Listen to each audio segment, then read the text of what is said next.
अस्सलाम वालेकुम क्लास। आज आपका लेक्चर नंबर 21 है, बायोकेमिस्ट्री आप पढ़ रहे हैं और आज का आपका टॉपिक है मैकेनिज्म ऑफ एंजाइम रिएक्शंस। इससे पहले आप मैडम से एंजाइम के बारे में थोड़ी पढ़ चुके हैं। बेसिकली सबसे पहले आपको पता होना चाहिए एंजाइम होते क्या हैं। एंजाइम प्रोटीन से बने होते हैं और इनका मेन काम हमारी बॉडी में रिएक्शंस को कैटालाइज करना होता है, मतलब जो हमारी बॉडी में केमिकल रिएक्शंस होते हैं उनको तेज करना होता है। अगर हमारी बॉडी में एंजाइम नहीं होंगे तो केमिकल रिएक्शन स्टॉप हो जाएंगे। और एंजाइम के बाद आपको पता होना चाहिए सबस्ट्रेट क्या होती है। सबस्ट्रेट होती है the molecule on which enzyme act, मतलब वो मॉलिक्यूल जिस पे एंजाइम एक्ट करते हैं। एंजाइम और सबस्ट्रेट आपस में मिलकर एक स्पेसिफिक प्रोडक्ट बना देते हैं और उसके बाद एंजाइम अपना फिर एंजाइम प्रोडक्ट से अलग होकर दोबारा से अपना काम स्टार्ट कर देते हैं। ये तो आप सब कुछ पढ़ चुके हैं, लेकिन आज का जो आपका टॉपिक है वो है मैकेनिज्म ऑफ एंजाइम रिएक्शंस, मतलब एंजाइम का काम करने का तरीका। एंजाइम हमारी बॉडी में काम करते कैसे हैं। Mechanism of enzyme reactions. Three-dimensional structure of enzyme permits them to recognize their substrate in a specific manner. कि जो एंजाइम का सबसे बड़ी स्ट्रक्चर देख रहे हैं, एंजाइम का जो स्ट्रक्चर होता है वो 3 डिमेंशनल होता है। जो 3 dimensional structure of enzyme permit मतलब उसको इजाजत देता है कि वो सबस्ट्रेट के साथ मिले और एक स्पेसिफिक प्रोडक्ट बना ले, और ये सारे रिएक्शन एक स्पेसिफिक मैनर में होता है। नेक्स्ट है general reaction. General reaction enzyme substrate के साथ मिलेगा, एंजाइम सबस्ट्रेट कम्प्लेक्स बन जाएगा और उसके बाद एंजाइम और प्रोडक्ट बन जाएंगे। प्रोडक्ट हमें मिल जाएंगे और एंजाइम दोबारा से सबस्ट्रेट के साथ मिलेगा और रिएक्शन इसी तरह कंटिन्यूसली होता रहेगा। आगे हम देखेंगे क्लासिफिकेशन ऑफ एंजाइम्स। जहाँ पे एज आ जाए उसका मतलब एंजाइम है। लास्ट पे आपने एंजाइम के लास्ट पे देखना है, अगर एज आ जाए तो इसका मतलब एंजाइम है, ये एक क्लू है। और बाद में अगर क्लासेस देखें तो एंजाइम को हम 6 क्लासेस है उसकी। नेक्स्ट आपने पढ़ना है केमिकल नेचर ऑफ एंजाइम, के एंजाइम की केमिकल नेचर है कि एंजाइम बने किससे होते हैं केमिकली हमने देखना है। एंजाइम या तो वो सिंपल प्रोटीन से बने होंगे या वो कॉन्जुगेटेड होंगे। सिंपल प्रोटीन्स से कुछ एंजाइम बने होते हैं या कॉन्जुगेटेड होते हैं। कॉन्जुगेटेड होते हैं two different molecule belonging to different groups are combined together and form conjugated molecule, मतलब 2 डिफरेंट मॉलिक्यूल और उनके ग्रुप भी डिफरेंट हो वो आप कंबाइन करते हैं और हमारे पास कॉन्जुगेटेड एंजाइम बन जाता है। लाइक यहाँ पे लिपिडोप्रोटीन मिल रहे हैं, ठीक है, और ये हमारे पास बन जाएगी लिपोप्रोटीन, ठीक है। ये एक कॉन्जुगेटेड एंजाइम है। मैंने लिखा है, ये देखें यहाँ पे एंजाइम है। सम एंजाइम जो है वो सिंपल प्रोटीन से बने होते हैं और सम जो होते हैं वो कॉन्जुगेटेड प्रोटीन, मतलब लिपिड और प्रोटीन अगर आपस में मिल जाए ना 2 ग्रुप, देखिए लिपिड का ग्रुप अलग है, प्रोटीन का ग्रुप अलग है, ठीक है, ये आपस में मिले हैं तो ये लिपोप्रोटीन बन जाएगी। इस तरह के एंजाइम को कॉन्जुगेटेड एंजाइम कहते हैं। इसके बाद हम देखेंगे एंजाइम। अब एंजाइम के भी 2 पार्ट होते हैं, एक प्रोटीन पार्ट होता है, एक नॉन प्रोटीन पार्ट होता है। जो एंजाइम का नॉन प्रोटीन पार्ट होता है उसको कोएंजाइम कहते हैं। जब एंजाइम का नॉन प्रोटीन पार्ट सबस्ट्रेट के साथ मिलता है तो उसको कोएंजाइम कहते हैं, और कोएंजाइम का दूसरा नाम प्रोस्थेटिक ग्रुप है, ठीक है। और उसके बाद अगर एंजाइम का प्रोटीन पार्ट सबस्ट्रेट के साथ मिलेगा तो उसको एपोएंजाइम कहते हैं। अब बात है होलो एंजाइम। होलो एंजाइम क्या होते हैं। अगर एपोएंजाइम और प्रोस्थेटिक ग्रुप आपस में मिल जाएं, एपोएंजाइम मैं आपको पहले बता चुकी हूँ कि non protein part of enzyme, और प्रोस्थेटिक ग्रुप जो है जो कोएंजाइम है वो नॉन प्रोटीन पार्ट है और प्रोस्थेटिक ग्रुप उसका दूसरा नाम है। और अगर प्रोटीन पार्ट और नॉन प्रोटीन पार्ट आपस में मिल जाएंगे तो वो होलो एंजाइम बन जाएगा। अब हम ये था आज का आपका सारा लेक्चर। अब ये लेक्चर मैं आपको बुक से रीड करवा देती हूँ। Open your page 39। Mechanism of enzyme reactions. The 3-dimensional structure of enzyme permit them to recognize their substrate in a specific manner. कि एंजाइम का 3-dimensional स्ट्रक्चर जो है वो सबस्ट्रेट के साथ मिलते हैं एक स्पेसिफिक मैनर के साथ और एक खास प्रोडक्ट बना देते हैं। नेक्स्ट जो है वो मैकेनिज्म बता रहे हैं कि कैसे एंजाइम सबस्ट्रेट के साथ मिलते हैं और प्रोडक्ट बनते हैं। According to the most acceptable hypothesis, the enzyme molecule first combine with a substrate to form a enzyme substrate complex. मैंने आपको यहाँ पे पहले बता दिया कि जो एंजाइम और सबस्ट्रेट मिलेगी और एंजाइम सबस्ट्रेट कम्प्लेक्स बन जाएगा। एंजाइम सबस्ट्रेट कम्प्लेक्स बनने के बाद एंजाइम प्लस प्रोडक्ट बन जाएगी। ये इसका जनरल रिएक्शन है, बेसिक कॉन्सेप्ट यही है।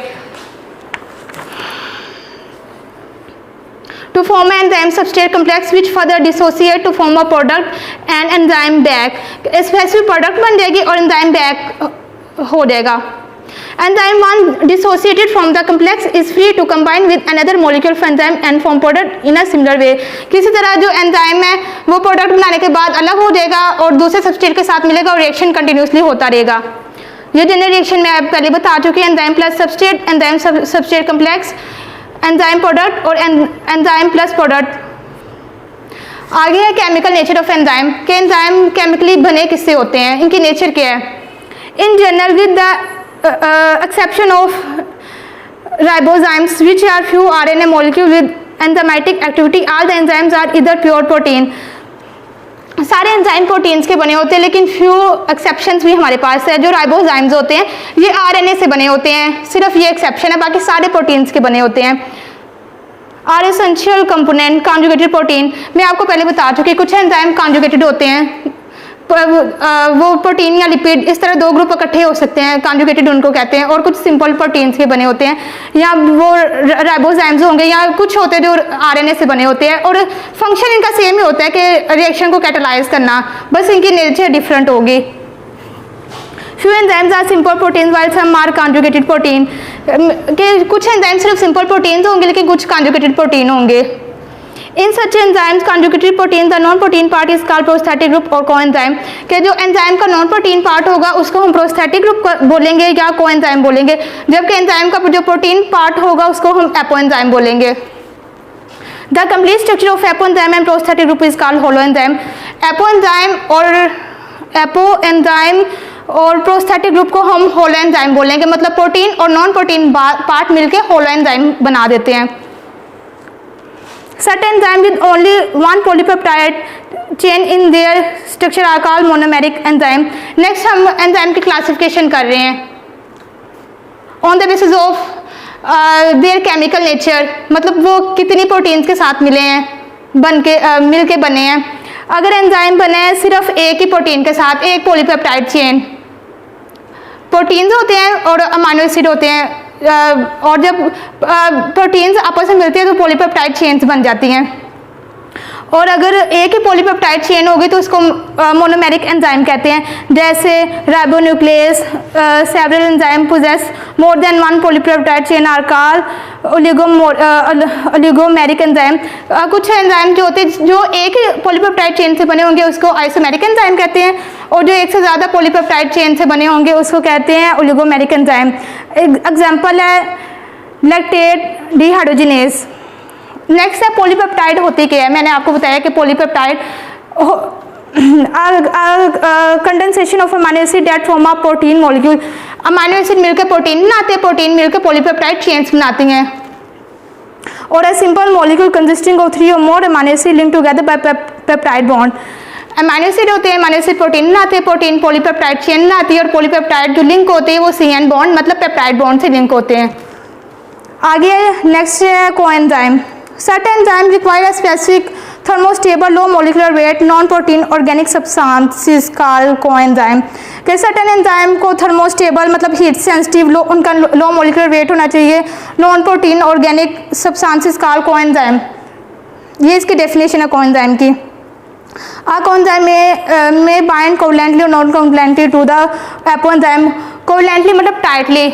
अगर जो हमेशा जो कोएंजाइम होगा ना वो एपोएंजाइम के साथ टाइटली या नॉन टाइटली बाउंड होगा, लेकिन जो प्रोस्थेटिक ग्रुप होगा वो ऑलवेज डिनोट करेगा कि जो प्रोस्थेटिक ग्रुप और एपोएंजाइम जो है ये टाइटली बाउंड है. नेक्स्ट आ जाती है classification of enzymes. Enzyme are generally named after adding the fix as to the name of the substrate, कि जब एज आ जाए ना लास्ट पे तो हमेशा वो एंजाइम होगा. Enzyme acting on a nucleic acid are known as nuclease. और जो एंजाइम न्यूक्लिक एसिड पे एक्ट करता है उसको न्यूक्लियस कहते हैं. Even though few exception such as trypsin, pepsin and chymotrypsin are still in use. Further, few enzymes exist in their inactive form and called as proenzyme and zymogens. Pepsin has pepsinogen as its zymogen. हमारी body में ना enzyme inactive होते हैं, हमेशा active form में नहीं होते, इन पे सर्टन सब्सटेंसेस एक्ट करते हैं और फिर वो एक्टिव होते हैं। लाइक हमारे स्टमक में जो एंजाइम होता है पेप्सिनोजिन, ये इनएक्टिव फॉर्म में होता है। अगर ये हमारे स्टमक में एक्टिव फॉर्म में होगा ना तो ये हमारे स्टमक की सारी वॉल्स को डिस्ट्रॉय कर देगा। पेप्सिनोजिन को पहले पेप्सिन एक्ट करते हैं, इसको एक्टिव फॉर्म में चेंज करता है और फिर जो पेप्सिन होता है हमारे स्टमक में जो फूड आई होती है उसको डिजेस्ट करता है, प्रोटीन पार्ट को डिजेस्ट करता है। There are 6 main classes of enzyme. Enzyme के 6 क्लासेस हैं, ऑक्सीडो रिडक्टेज, ट्रांसफरेजेस, हाइड्रोलाइसिस, लाइएसिस, आइसोमरेजेस, लाइगेसिस। जी बच्चों, उम्मीद करती हूँ आपको समझ आया होगा। आज ही मेरा फर्स्ट ऑनलाइन लेक्चर था। अगर आपको कोई भी कन्फ्यूजन हो तो आप मुझसे फीडबैक ले सकते हैं। अल्लाह हाफिज़। बिस्मिल्लाहिर्रहमानिर्रहीम। क्लास उम्मीद है आपको आज समझ आई होगी। हमारी जो पहली मैम थी उनके पेपर्स हैं वो बिज़ी हैं, तो अब आपकी नई मैम है और ऑनलाइन लेक्चर जो है हर बंदा दे नहीं सकता, आपको पता है। तो लिहाजा इतने कैमराज में और इतनी क्लास के सामने वीडियो के सामने बोलना जो है थोड़ा सा हेजिटेशन है। आपको जैसे ही लेक्चर्स आगे आगे जाते जाएंगे आपको मज़ा आएगा। मैम जो है इनका कॉन्सेप्ट बहुत अच्छा है, आप थारोली पढ़िएगा। अगर आपको समझ नहीं आती, आपको लगता है कि ये चीज़ हमें समझ नहीं आता, फीडबैक ले सकती है। अपना बहुत ख्याल रखिएगा। अल्लाह हाफ़िज़।